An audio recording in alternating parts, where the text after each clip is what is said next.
Bonjour à toutes et à tous, je suis heureuse de vous retrouver lors de cette vidéo sur le sujet du biberon et tétine de bébé.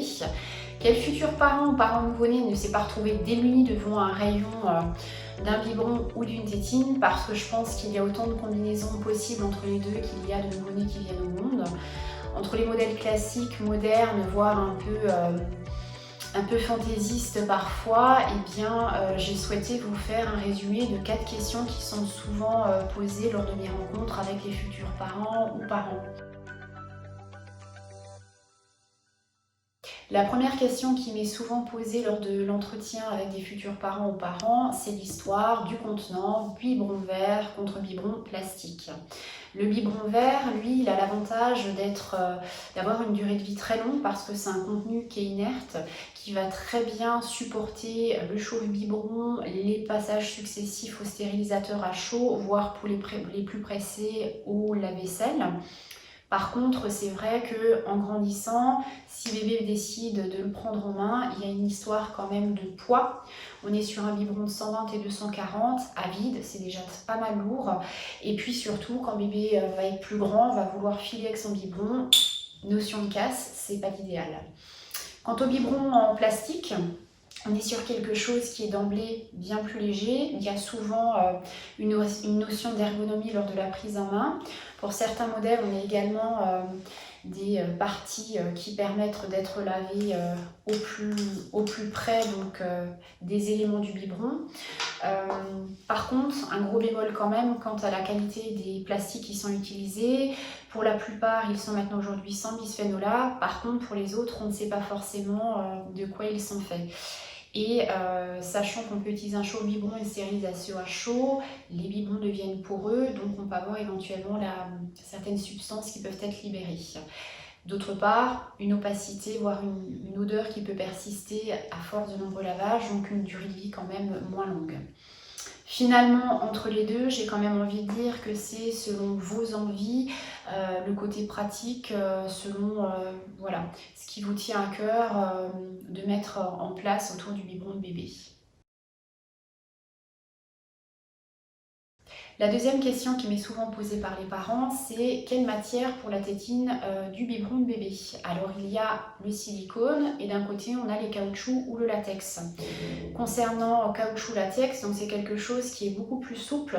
Donc moi j'ai tendance à le conseiller lorsqu'on a un bébé qui va prendre un biberon qui est né un peu avant la date de son terme, un bébé qui va se fatiguer rapidement au biberon, voire pour les bébés qui ont des troubles de l'oralité, parce que cette souplesse va leur permettre quand même, va être facilitateur dans leur succion. Le bémol, c'est l'odeur et dans le temps, il va falloir régulièrement les changer parce qu'elles deviennent collantes, voire un petit peu cassantes. Au niveau de la tétine en silicone, on va voir quelque chose qui est beaucoup plus dense. Donc c'est plutôt pas mal pour les alimentations mixtes. Donc je m'explique, c'est les bébés qui vont donc être au sein de leur mère et qui vont prendre en complément le lait maternel en biberon, voire une préparation donc en poudre.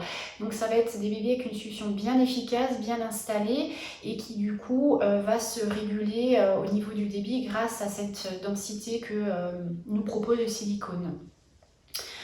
Au niveau des inconvénients, celui pareil de durée de vie, parce que plus on va le laver, plus ça va devenir dur, donc possiblement ça peut quand même rentrer en conflit lors de la prise d'un biberon.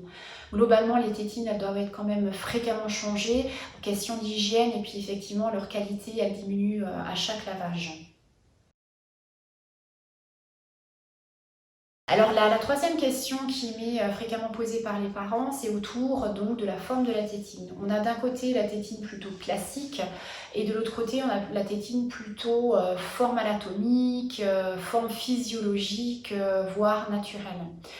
La première des choses que je réponds aux parents, c'est que si vous vous êtes axé sur une gamme ou une marque de biberon, c'est d'acheter forcément les tétines de la même gamme. Pourquoi? Pour que quand vous l'installez, il y ait une parfaite étanchéité au niveau du col de votre biberon. Du coup, l'une ou l'autre, j'ai tendance, moi, à dire de prendre une de chaque, ce qui vous permettra, quand vous donnerez des biberons à votre bébé, si vous êtes confronté à une difficulté, pouvoir éventuellement basculer d'une forme à l'autre, voire d'une texture à l'autre, selon du coup la succion du bébé. La physiologique, elle est plutôt pas mal dans les modes d'alimentation mixte parce que c'est vrai qu'on retrouve cette forme du sein de la mère et qu'on peut éventuellement pallier des confusions au biberon.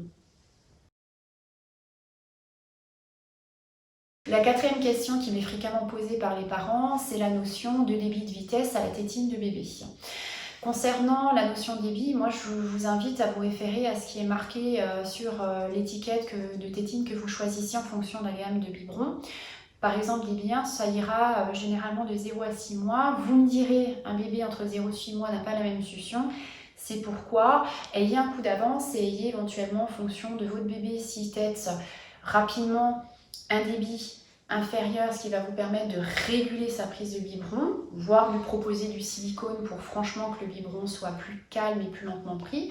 Un bébé qui s'endort plus facilement peut lui proposer éventuellement une taille de débit supérieure avec peut-être la notion de caoutchouc latex pour permettre du coup de lui faciliter la prise de son biberon.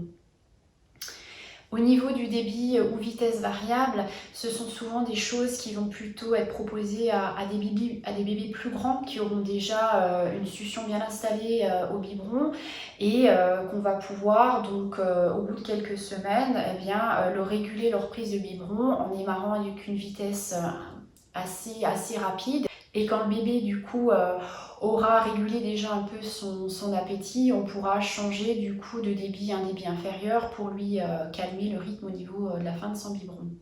Il y a également une notion très importante, c'est que si vous partez sur un lait épaissi ou un lait dit AR, adaptez vos tétines. Donc les tétines avec l'appellation spéciale lait épaissi ou AR parce que sinon vous allez vraiment frustrer votre bébé lors de la prise de son biberon parce qu'il y aura un défaut d'écoulement.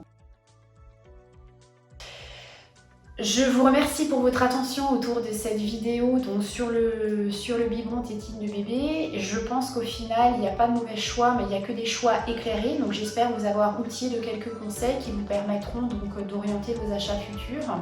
Ce que je peux vous conseiller, c'est éventuellement de mettre sur votre liste de naissance ou de vous offrir un kit de démarrage de biberon. C'est plutôt pas mal parce que vous démarrez souvent avec des contenants verts et des volumes plus grands en plastique, avec plusieurs tétines, plusieurs accessoires qui vous permettront vraiment d'être au plus près du rythme et des besoins de votre bébé et de ne pas vous sentir démuni chez vous le soir ou le week-end. Voilà, à bientôt dans une prochaine vidéo autour de quel eau mettre dans le biberon de bébé. Prenez soin de vous.